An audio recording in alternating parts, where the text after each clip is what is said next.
Hey guys, what is up and welcome to another tutorial video. In this video I will be showing you how you can send your stars in Monopoly Go to your friends.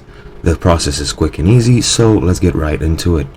Now, the way you earn stars in Monopoly Go is by getting duplicate stickers from sticker packs. What are duplicate stickers? They're pretty much stickers that you already have, but you get another copy of them, which you can then send either to your friends or which you can convert to stars and use them to get rewards, guys. Let me show you quickly how it's done. And you do that by going to the album tab in the bottom right of your screen. Once you enter this tab, you can then click on any one of these collections, sticker collections that you have, and there you will see the stickers in these collections that you actually own.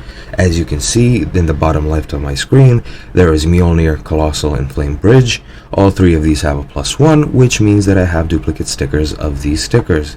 Now, when I click on them, also, as you can see, all of these stickers have 1 star above their icons, which means that each of these is worth 1 golden star, which then is used to get rewards from the chest.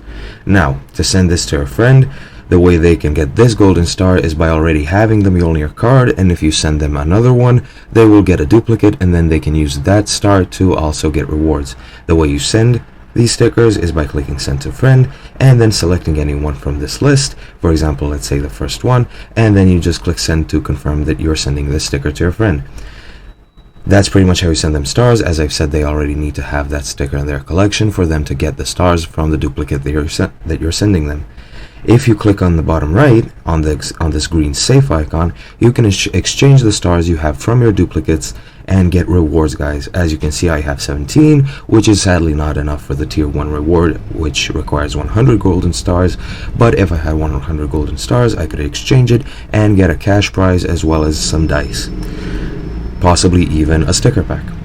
That's pretty much it, guys. I hope you enjoyed and I hope you learned something new, and I'll see you in another video.